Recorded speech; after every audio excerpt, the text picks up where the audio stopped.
दोस्तों, कुछ कहानियां ऐसी होती हैं जिन्हें सुनकर इंसान का दिमाग सुन्न पड़ जाता है। यकीन करना मुश्किल और न करना नामुमकिन। आज मैं आपको सुनाने जा रहा हूं ऐसी ही एक सच्ची घटना जिसे अपनी जुबानी सुनाया है संजय ने, जो पेशे से एक ऑटो ड्राइवर है। तो आइए। प्लीज आपको हमारा वीडियो पसंद आया, लाइक करो, शेयर करो, कमेंट करो, चैनल को सब्सक्राइब करो ताकि ऐसा वीडियो आप सब देख।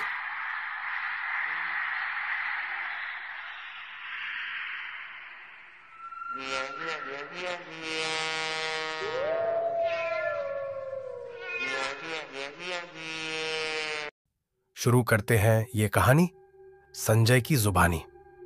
मेरा नाम संजय है। मैं एक ऑटो ड्राइवर हूं। पिछले 4 सालों से ऑटो चला रहा हूं। ज्यादातर मैं रात को ऑटो चलाता हूं क्योंकि मेरा टारगेट रहता है आज इतना कमाना है और फिर घर लौट जाना है। उस रात भी मैं घर से निकला। बाहर तेज बारिश हो रही थी, जैसे तूफान आने वाला हो। ऑटो स्टैंड पर बहुत देर तक खड़ा रहा, लेकिन कोई सवारी नहीं मिली। सोचा शायद बारिश की वजह से लोग घरों से बाहर नहीं निकले। फिर मैं सड़क की ओर निकल पड़ा। थोड़ी दूर चला तो एक बुजुर्ग अंकल दिखे। उन्होंने मुझे रोका और बोले, बेटा, मुझे भायंदर जाना है। बहुत देर से खड़ा हूं, कोई गाड़ी नहीं मिली। डबल किराया दे दूंगा, लेकिन मना मत करना। उनकी हालत देख मैं इनकार नहीं कर पाया। मैंने हां कर दी। अंकल गाड़ी में बैठे और हम चल दिए। रास्ते में उन्होंने बताया कि वो अपने दोस्त के घर आए थे और बारिश की वजह से वहीं फंस गए थे। मैंने उन्हें उतार दिया। उन्होंने किराए के साथ टिप भी दिया। मैं खुश हो गया और घर की तरफ चल पड़ा। घर लौटते वक्त मुझे याद आया कि एक शॉर्टकट है जो जंगल के बीच से होकर सीधे दहिसर निकलता है। वो रास्ता सुनसान रहता है, लेकिन मैंने सोचा चलो टाइम बच जाएगा। मैंने ऑटो उस रास्ते पर डाल दिया। थोड़ी दूर ही गया था कि अचानक मुझे एक लड़की दिखी। उसके हाथ में बड़ा सा बैग था जिसे वो घसीट रही थी।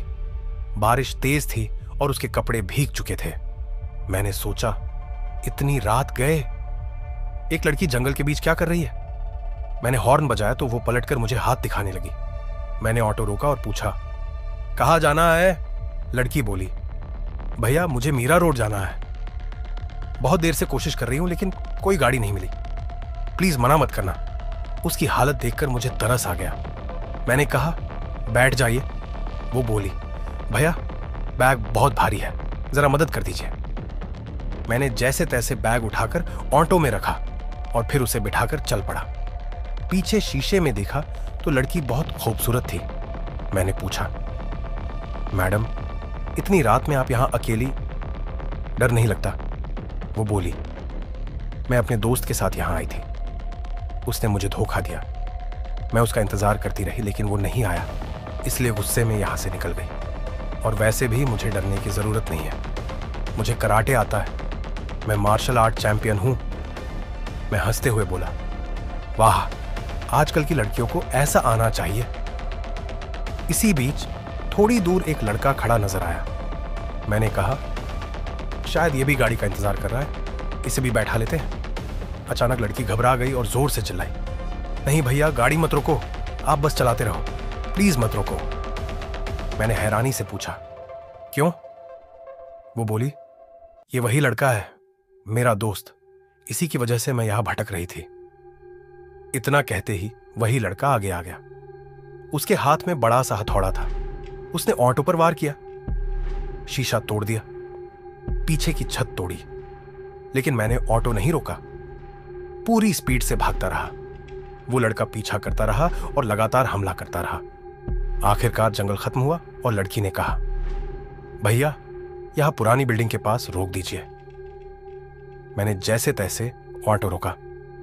हम दोनों एक दीवार के पीछे छिप गए। लड़की ने कहा, मेरा फोन बंद है, आप अपना फोन दीजिए, मैं अपने मां बाप को बुला लेती हूं। मैंने फोन दे दिया। उसने कॉल मिलाई, लेकिन फोन नहीं लगा। वो बोली, लगता है सब सो गए हैं, मैं ऊपर जाकर पैसे लेकर आती हूं, आप यहीं रुकिए। वो ऊपर चली गई। मैं दीवार के पीछे छिपा रहा। थोड़ी देर बाद पुलिस की गाड़ी आई। 4 पुलिस वाले उतरे। मैं उनके पास भाग कर गया और सब बताया। सर, मैं यहां ऑटो चलाता हूं, वो लड़का हम पर हमला कर रहा है। सर, हमें बचा लीजिए। वो लड़की मेरा फोन लेकर ऊपर गई है और वो लड़का हमें मारना चाहता है। ठीक है, क्या तुम मेरे साथ ऊपर चलोगे? तुम दोनों यहीं रुको, हम ऊपर देखते हैं। मैं वहीं खड़ा रहा। वो दोनों पुलिस वाले ऊपर चले गए।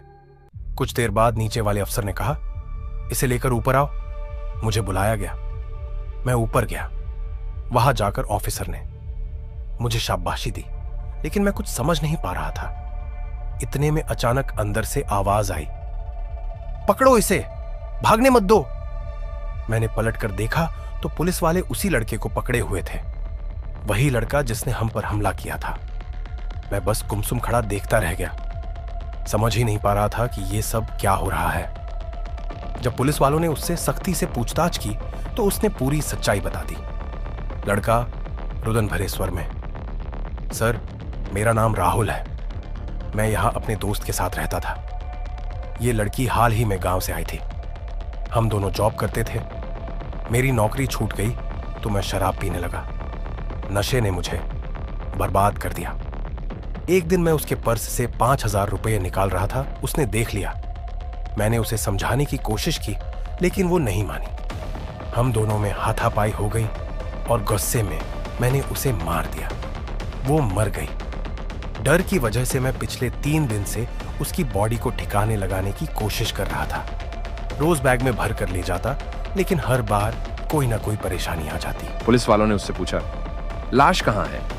उसने कोने की तरफ इशारा किया। मैंने जब उस तरफ देखा तो मेरे पैरों तले जमीन खिसक गई। पुलिस वालों ने बैग की चेन खोली और जो नजारा मैंने देखा उससे मैं आज तक सहमा हुआ हूं। उस बैग के अंदर उसी लड़की की लाश थी, वही लड़की जो इतने समय से मेरे साथ थी। और वो बैग भी वही था जिसे मैंने अपनी आंखों से उस लड़की को खींचते हुए देखा था। राहुल ने यह भी बताया कि हत्या उसी हथौड़े से की थी। जब पुलिस वालों ने हथौड़ा दिखाया तो मैं और ज्यादा चौंक गया, क्योंकि वही हथौड़ा था जिससे वो लड़का हमें मारने की कोशिश कर रहा था। मैं बस सदमे में खड़ा रह गया। तभी एक ऑफिसर ने मेरे कंधे पर हाथ रखा और कहा, ऑफिसर, शांत स्वर में, thank you so much Sanjay, तुमने सही समय पर हमें फोन लगाकर खबर दे दी। अगर तुम ऐसा ना करते तो ये खूनी कभी पकड़ में नहीं आता। तुम्हारा बहुत बहुत शुक्रिया। फिर पुलिस वाले वहां से चले गए। लेकिन मैं आज भी इसी सोच में डूबा रहता हूं। जब भी वो रात याद आती है तो मेरे रोंगटे खड़े हो जाते हैं, क्योंकि मैंने पुलिस वालों को कब फोन किया था? मेरा फोन तो उस लड़की के पास था और वो लड़की तो मर चुकी थी। तो उस रात मेरे साथ ऑटो में घूम कौन रहा था? प्लीज आपको हमारा वीडियो पसंद आया, लाइक करो, शेयर करो, कमेंट करो, चैनल को सब्सक्राइब करो, ताकि ऐसा वीडियो आप सब देख